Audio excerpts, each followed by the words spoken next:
I'm already tired, man. I'm late. Hard Rock. I am nobody's grandma. Hard Rock. If you can't go right away, that's too bad. Hard Rock. I'm here to tell you, you're just not that important. Hard Rock. Which is a hella no-no in reality, but very definitely a big no-no on the driver's test. Hard Rock. How many licks does it take to get to the center of a Tootsie Roll Tootsie Pop? Hard Rock. I do not trust people. Hard Rock. I wish I had any idea how I got on this topic. Hard Rock. I know, if it sounds like I've said it before, it's because I've said it before. Hard Rock.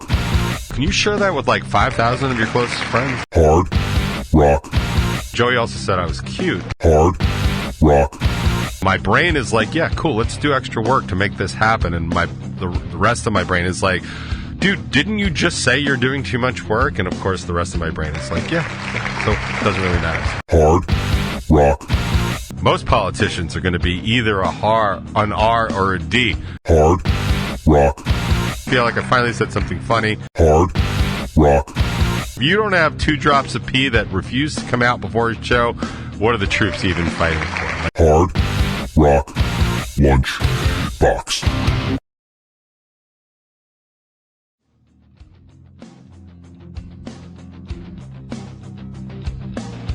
Yo, what is up, ladies and gentlemen, and everything in between? How's everybody doing? Time for the Hard Rock Lunchbox, and of course, the top 20. It is a less than beautiful Thursday, November 9th, 2023, for those of you playing the What Day Is It game at home.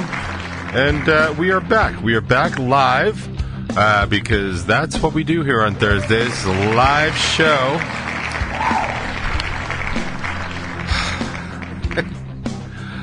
I'm already tired, man. I'm late.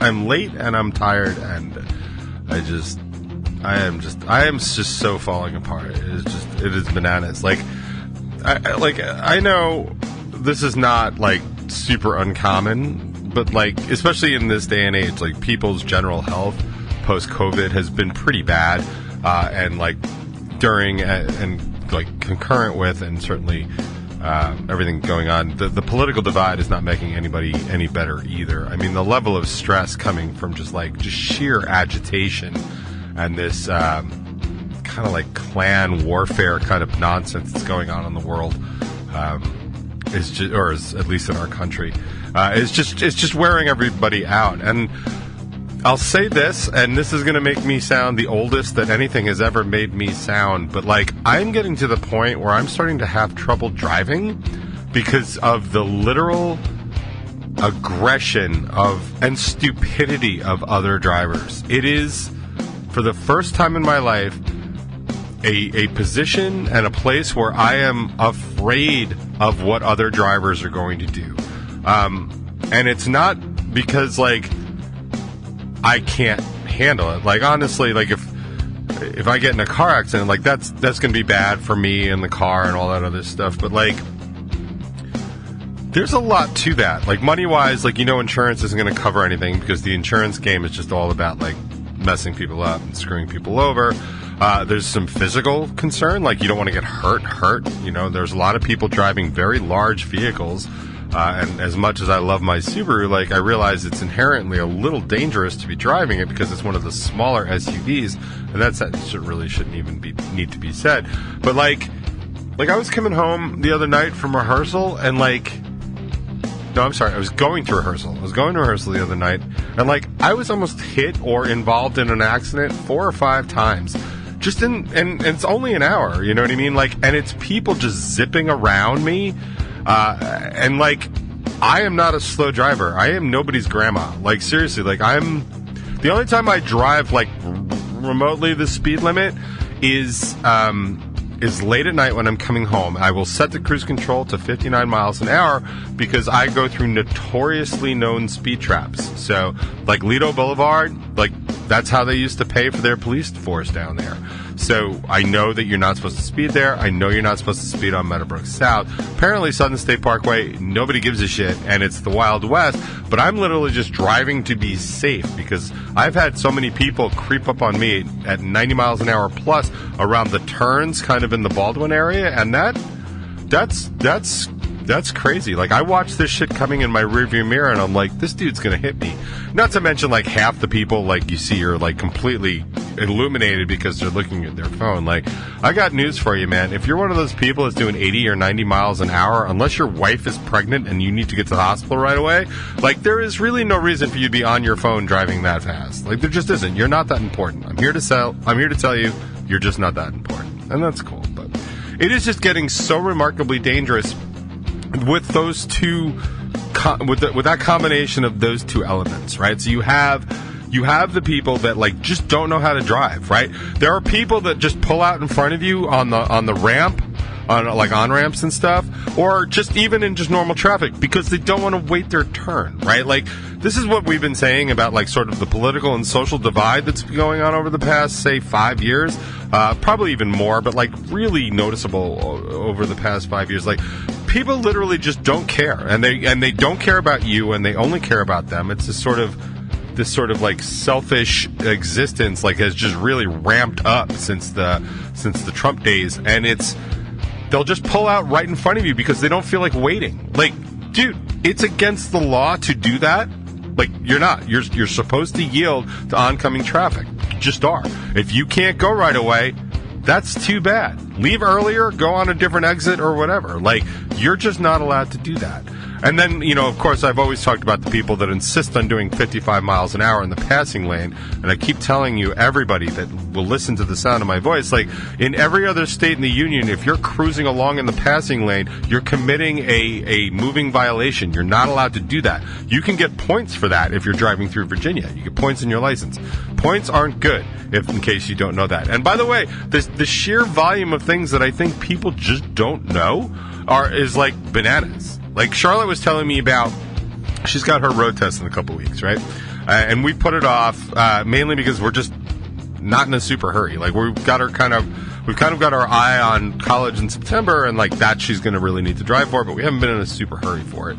She's not a terrible burden when it comes to stuff like that. Most of the stuff she does, she's doing with another family member anyway. She goes to soccer, she's coming with me. She goes to ultimate frisbee, she's going with her brothers. Like, you know what I mean? So, but my point is, she's taking driving lessons, and the only reason she's taking driving lessons is because I want her to pass. Like, I want her to, and it's not that she couldn't pass on her own. I want her to be taught to the test, and that's why she's taking driver lessons. But she's telling me that the woman that's giving her lessons had a really perfect streak going of people that would pass, except for this one person, the last person that went, who actually failed because the girl that was taking the test at a green light, when it turned green, she was making a lap. When it turned green, she tried to jump the light and go in front of the other cars that are coming, which is a hella no-no in reality, but very definitely a big no-no on the driver's test. But also, where do you think she learned that from? Like, that's not something you instinctively just do. Like, you know what I mean? Like, I mean, unless she's like the red light, green light champion from whatever elementary school she went to. I don't know. But, like, you know what I mean? Like, you're not supposed to do those things. So I've got a whole bunch of things like, look at this person's coming, like, oh, they're about to do the wrong thing, right? Like, you see that. Or people just crossing over the solid white line, which you're not allowed to do, right? Like, or people just passing, like, going into the other and oncoming traffic because they don't feel like waiting to get into a turning lane. Like, we all see it, right? Like, and I don't drive that much. Like, I really don't. Like I don't drive, like, around town. Like, I'm pretty, easy. I had a drive into Northport last night, as a matter of fact. I was stunned and shocked by the traffic, the traffic experience I had on the way back. Like, dude, it's like 7:30 at night, bro. Just, like, calm down. Like, just literally just chill out and follow the rules of the road. I was following a car in front of me I was just watching keep drift and keep hitting the side of the road because I'm assuming they were on their phone or they just didn't know how to drive. I mean, like, how many times do you have to hit the side of the road before you stop drifting into the side of the road? It's kind of like how many licks does it take to get to the center of a Tootsie Roll Tootsie Pop? Well, the world does know. It should be one. It should be one time you drift into the side before you stop doing that and get off your phone. But people don't do that. And then you got all these other assholes that just cannot be bothered with everybody else that's going anywhere, and they're just like zipping in and out, and they're causing all kinds of damage because people are just freaking out. Like I tend to be somebody that really watches my rearview mirror because I don't trust people.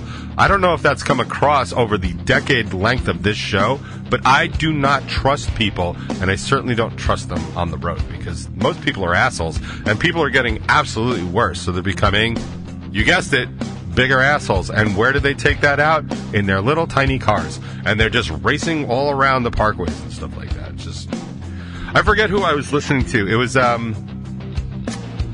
definitely Tom Segura. I was listening to the Two Bears, One Cave podcast, and Tom Segura was on it, but I forget who the guest was. Might have been Sam Morrell. I don't really remember. But they were talking about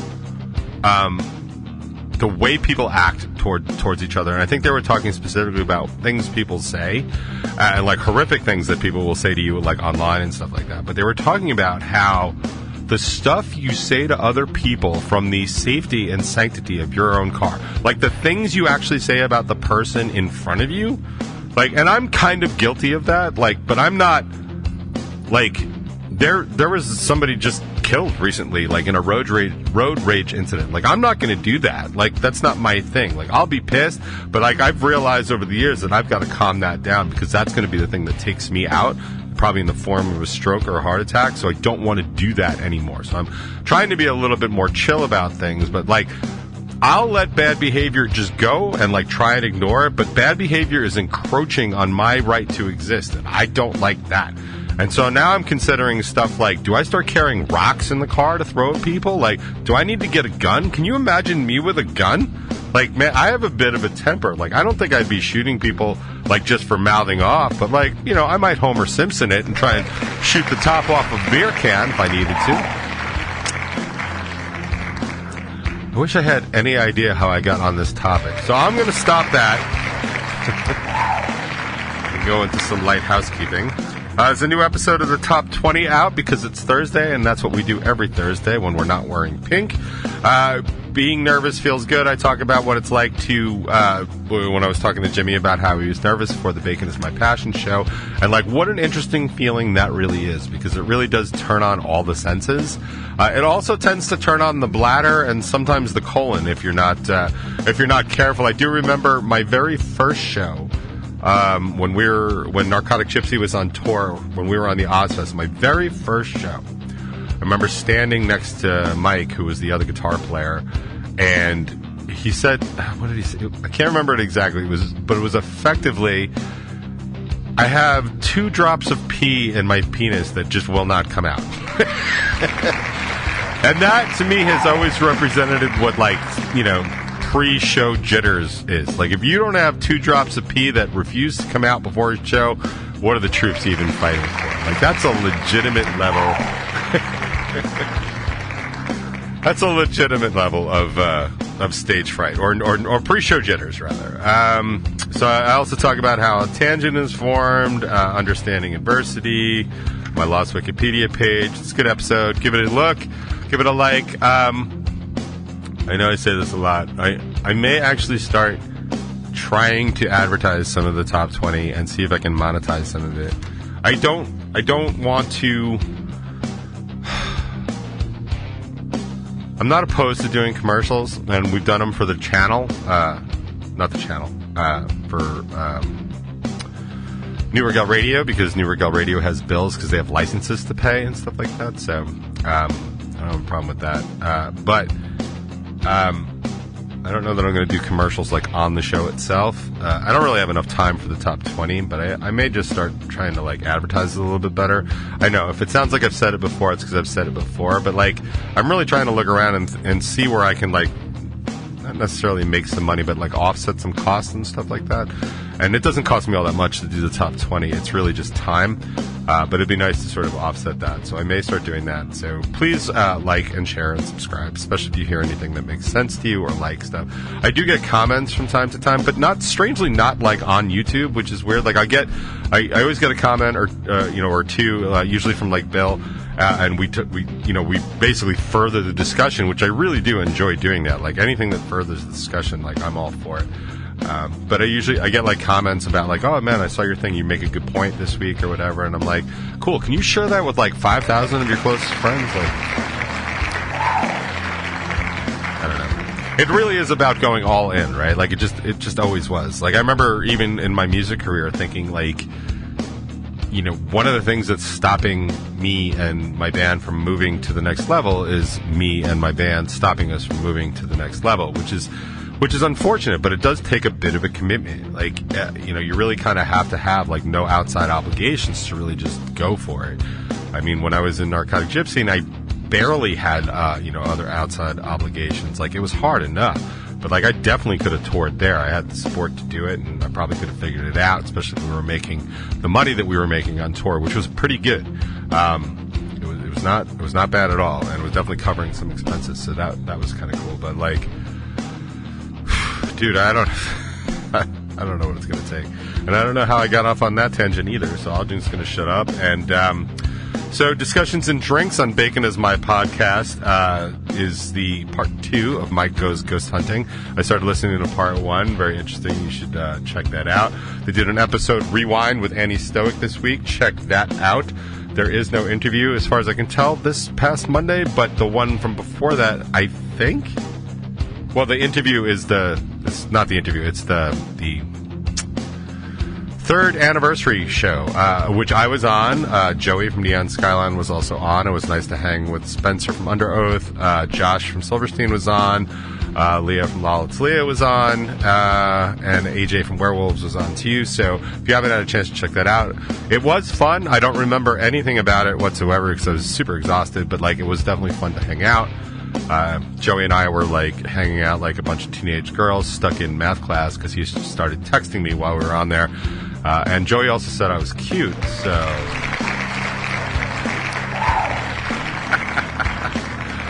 I kid the Joester. The Joey Nun. And I don't know. Other stuff going on. Next show for Revel 9, or not Revel 9, but me, at least, as part of Revel 9, is Nostalgia on December 8th. It's going to be a Friday, is that right? I can't see if it's going to be. It's going to be the 8th of December. It's going to be a lot of fun. It's going to be the Long Island Rock Unplugged returns. We haven't done those in a little while. I do have an eye out on doing another one early in 2024, but I think this would be a safe one to go to because the only lead I've got on another one requires a whole lot of other work, and I'm not sure that I'm ready to take that on because my brain is like, yeah, cool, let's do extra work to make this happen, and the rest of my brain is like, dude, didn't you just say you're doing too much work? And of course, the rest of my brain is like, yeah. So it doesn't really matter. So I'm trying to figure that out. Dude, I'm sure there's a ton of other stuff going on. I really can't. Oh, we had big elections this past Tuesday. If you follow politics at all, there's nothing too politically interesting for me to point out locally because I'm super uninvested in what was going on locally because I don't care. I feel like that's a real slacker kind of move, but I was really overwhelmed by my workload and everything that was going on for the band and even some personal stuff. So I just did not get a chance to do my due diligence. I will say in Ohio, voters voted to enshrine reproductive rights in their constitution, which is a huge win for pro-choice advocates and a huge smack in the face to the barbarians that are still, trying to tell women what they can and cannot do with their bodies. So I'm glad that happened. I am a little concerned that the Ohio Republicans are going to try and overturn that because they're trying to pull that shit in Florida, where they're trying to keep stuff off the ballot measure, which they're not actually allowed to do. But the Attorney General down in Florida is just a real piece of shit and basically breaking the law, breaking Florida's own constitution to get her way, which is, of course, what Republicans have been doing over the past 20 years, because that's the playbook. Despite what they say about election interference and, fraudulent elections, the only people to go to jail or be convicted of anything over the past, legal cycle have been Republicans for interfering with the election and breaking laws because they cheat to win and then they scream at the other side. What we really need is somebody on the left to actually keep calling them out, but somebody with like a little bit more credibility than, our president, who's probably just, falling asleep all the time. And I don't mean to slam Joey, but Mr. Biden is just, he's terribly uninspiring to me. And I think he's still getting the job done, and by all measures, the economy is doing good. Wars are a little tricky. I'm not a big fan of that, but I don't know. But also, Andy Beshear won again in Kentucky, got reelected, Democratic governor of a very Republican state, which I find super interesting because I do think that national Republicans are an absolute disgrace and don't represent most of what the country has to offer. But local Republicans tend to do a little bit better, and that's kind of what just happened here in Suffolk County because they picked up a Republican county executive. Now, I'm all for it, right? I didn't have really a horse in the game, so I didn't care really one way or the other. I don't really believe either one of the candidates that were running, but I do know that Ed Romaine did run the town of Crookhaven. That was its nickname for 8 years, so I expect to see a bunch of scandals and some investigations, but he did promise to hire more police. And I'm not exactly sure where that's going to come from because he also decided to not raise taxes, even though he's raised taxes 8 years in a row in Brookhaven. So I'm not exactly sure how that's going to work, but I am becoming more and more a fan of having more police. I'm actually becoming more and more of a fan of police being held to a little bit of a higher standard and maybe some accountability, because all the road stuff that I was just kind of complaining about, 9 times out of 10, I'll see a cop on the road. I'll see a cop on the Parkway doing absolutely nothing. I see cops constantly in parking lots talking to each other, doing absolutely nothing. And I've been told by other people that kind of know people in law enforcement, that the reason that is because cops just want to do their job and then get home safely at the end of the day. And they don't want to be involved in traffic stops where they might get hurt or anything criminal that could actually end their career or lives early, which I completely understand. I wouldn't want to do that either. But I also wouldn't take that job. So I think at some point we need a little bit more accountability from our law enforcement. It's nice to see New York City cops are finally starting to step back up after basically just ignoring everything that was going on underground for a few years, because that was just reprehensible. How they were allowed to keep their jobs and pull that shit was just unbelievable. The fact that Mayor Adams had to go out and say, if you see a New York City police officer on duty hanging out on his phone, take a picture of it and send it to me so basically they can be reprimanded.